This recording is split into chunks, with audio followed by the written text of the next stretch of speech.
നമസ്കാരം. 3 മാസം മുമ്പ് നടന്ന ഒരു ആക്രമണത്തിൽ ഗസയിലെ 3 ഉന്നത ഹമാസ് നേതാക്കളെ വധിച്ചെന്ന് ഇസ്രായേൽ സൈന്യം.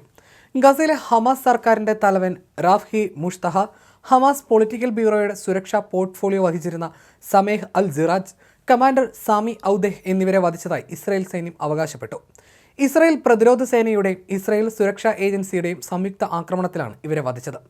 ഹമാസിന്റെ ഉന്നത മേധാവി യഹ്യ സിൻവറിന്റെ വലം കൈയാണ് മുഷ്തഹ എന്ന് ഇസ്രായേൽ സൈന്യം പറഞ്ഞു. ഹമാസിന്റെ പ്രവർത്തനങ്ങളെ നിയന്ത്രിച്ചിരുന്നവരിൽ ഒരാളായിരുന്നു മുഷ്തഹ.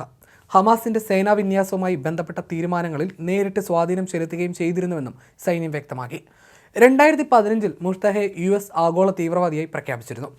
ഹമാസിന്റെ ഗാസ പോളിറ്റ് ബ്യൂറോയിലെ അംഗമാണ് മുഷ്തഹ എന്നാണ് European council of foreign relations പറയുന്നത്. ഹമാസിന്റെ സാമ്പത്തിക കാര്യങ്ങളുടെ മേൽനോട്ടം വഹിച്ചിരുന്നതും മുഷ്തഹയാണെന്ന് കൗൺസിൽ വ്യക്തമാക്കുന്നു.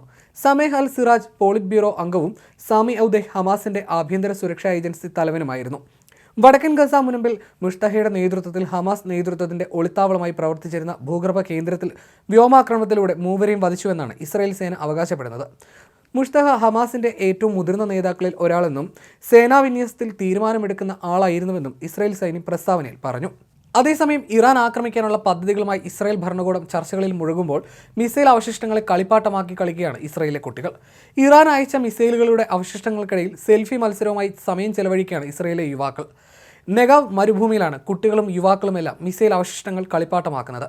ഇറാൻ അയച്ച 181 മിസൈലുകൾ ഇസ്രായേലിന്റെ അയൺ ഡോം സംവിധാനം തകർത്തിരുന്നു. മധ്യ ബെയ്റൂട്ടിൽ ഇസ്രായേൽ നടത്തിയ വ്യോമാക്രമണത്തിൽ 6 പേർ കൊല്ലപ്പെട്ടിരുന്നു. ഹിസ്ബുള്ള തലവൻ നസ്രുള്ള കൊല്ലപ്പെട്ട ദഹിയയിലും ശക്തമായ മിസൈൽ ആക്രമണമാണ് ഇസ്രായേൽ നടത്തിയത്. 3 മിസൈലുകളാണ് ഇവിടെ പതിച്ചത്. തങ്ങളെ ആക്രമിച്ച ഇറാനെ ഒരു പാഠം പഠിപ്പിക്കാൻ തന്നെയാണ് ഇസ്രായേൽ തയ്യാറെടുക്കുന്നത് എന്നാണ് അവിടുത്തെ മാധ്യമങ്ങളും റിപ്പോർട്ട് ചെയ്യുന്നത്. ഇറാന്റെ ആണവ കേന്ദ്രങ്ങളും എണ്ണക്കിണറുകളും സൈനിക കേന്ദ്രങ്ങളുമെല്ലാം ആക്രമിക്കാനാണ് ഇറാൻ പദ്ധതിയിടുന്നതെന്നാണ് റിപ്പോർട്ട്. ഇന്നലെ രാത്രി തന്നെ ആക്രമണം നടക്കുമെന്നാണ് പൊതുവെ കരുതിയതെങ്കിലും അതുണ്ടായില്ല.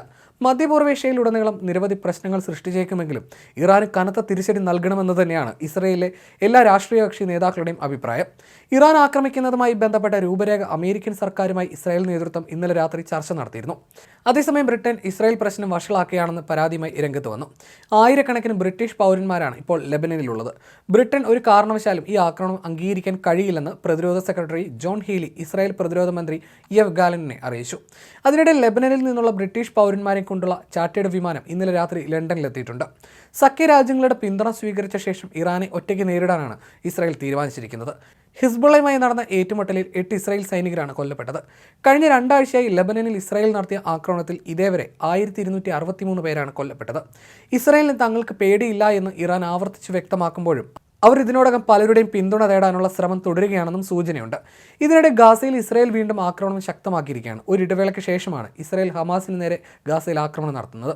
ഹമാസ് കേന്ദ്രമായി പ്രവർത്തിച്ചിരുന്ന ഒരു സ്കൂളിന് നേർക്ക് നടന്ന ആക്രമണത്തിൽ 51 പേർ കൊല്ലപ്പെട്ടതായിട്ടാണ് റിപ്പോർട്ടുകൾ.